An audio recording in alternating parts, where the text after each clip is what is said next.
Our last presentation today is a pre-recorded session by Linda, Kinga, and Kyle, who will showcase the collaboration process of preparing for the Ready or Not brain-based disability trial that they are running. Although this is a recording, the presenters have indicated that they would respond to any questions that you may have. So please do relay any queries you may have at the end, and we will link you in with responses that the group will submit in the next week or two. Hello, everyone. Before we begin, we would like to introduce ourselves. My name is Linda Ewing, and I'm currently a PhD candidate in the School of Rehabilitation Science at McMaster University and a graduate trainee of one of ChildBright's projects, the Ready or Not Brain-Based Disabilities Trial. My research interest is to understand the experiences of siblings who have a brother or sister with a brain-based disability who is transitioning from pediatric to adult healthcare. I also have an interest in partnering with patients and families throughout the whole research process, which motivated me to become a part of this team. Hi everyone, my name is Kyle Chambers. I'm a 19-year-old boy with CP, and I am a patient partner on this PFAC project. I'm going to school for radio broadcasting at Mohawk in September 2020. Hi everybody, my name is Kinga Posniak. I'm a parent partner on this study. I have a 4-year-old son with cerebral palsy, and I'm also a postdoc at Kentchild. I'm an anthropologist by training, and right now my research is looking at the experiences of parents who have children with disabilities. In this poster, we are going to showcase our journey of collaboration with youth and families to prepare for the Ready or Not Brain-Based Disabilities trial. First, I'll start off with a brief introduction about this project and the timeline. Then, Kyle will share some of his experiences of how family engagement has enhanced the trial. And then Kinga will talk about how our partnership is evolving.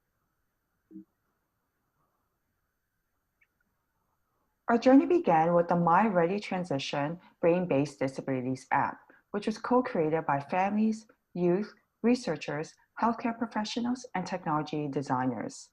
The app is designed for youth between the ages of 15 to 17 years old with autism spectrum disorder, cerebral palsy, epilepsy, fetal alcohol spectrum disorder, or spina bifida, who are moving from pediatric to adult healthcare and starting to take charge of their own care.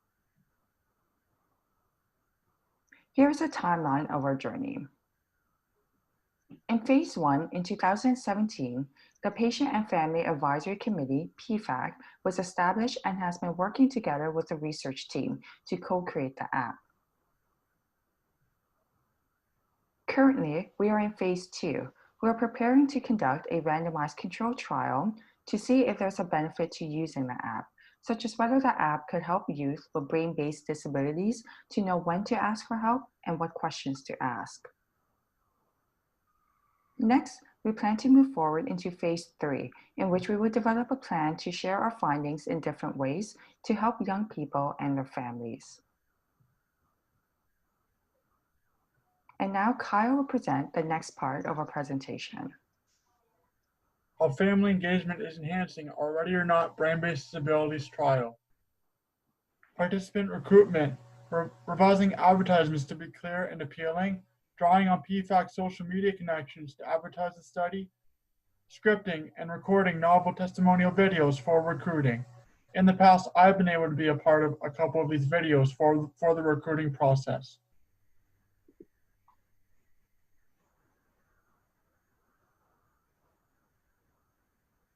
Data collection, pilot testing questionnaires for participants to help fix errors in wording, explain questions being asked, and how responses will be used, and improve participants' overall experience.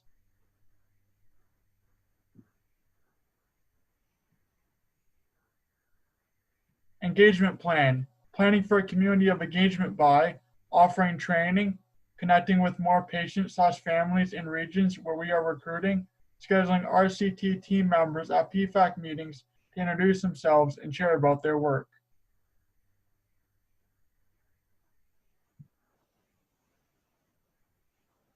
Knowledge transition, KT, guiding KT plans. How can we be creative to research more people? What do we hope to change or influence?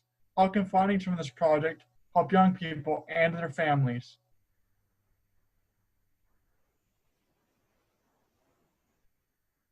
In this last section, I'm going to talk a little bit about how the ongoing collaboration between the PFAC and the research staff are contributing to the evolution of the study.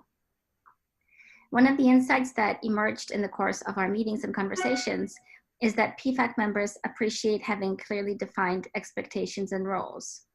So, for example, one thing that the research team did to address that was institute personal check-ins with each member. Another recommendation was to have a point person on the research team that PFAC members could connect with if there's anything that they wanted to discuss outside of team meetings. Another area that PFAC members had some suggestions about had to do with sharing resources. For example, they suggested that perhaps the network could more directly support projects with regards to things like recruitment, and that there could be more conversations and sharing between the projects and the RCT recruitment regions. The PFAC also made some recommendations about how family engagement could be optimized in the study. And some ideas that came up were that it would be important to make connections beyond just the PFAC and to develop a broader community of engagement. So for example, to have everybody on the research team complete some training in family engagement. And finally, the last area that PFAC members wanted to pay attention to is relationship building between members of the PFAC and the rest of the research team. And some of the things that PFAC members have told us is that they would like to hear back about whether their suggestions or contributions get taken up by the team. They would also like to have a space for broader discussions related to issues like transition. And this could be done, for example, in a Facebook group. And that they would like to see more opportunities for PFAC and RCT members to get to know each other. And we would like to thank all PFAC members whose work and time and conversations over the past 3 years contributed to making this poster.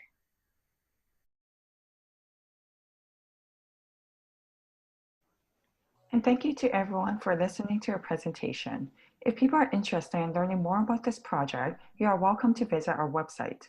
If you have questions about the information that we shared in this poster, you can also email me. Thank you.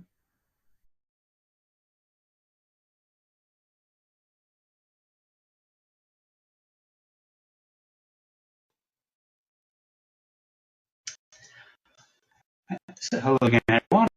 If you finished watching the video, thanks for still being with us. And yeah, so we're just going to navigate back to the question and answer function or part of the session. And as we had mentioned previously, the presenters had indicated that they will take your queries and submit a response to you in the next week or two. So if there are any questions that you may have, feel free to upload those. And I'll just give it about 30 seconds to a minute to see if there is any interest. But if not, then we will navigate back and wrap up this session momentarily.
Wonderful. Thank you so much for submitting those questions. Feel free to keep adding some more. But if you were to think of anything offline, feel free to email it to me, and we'll be happy to relay your question on and have them.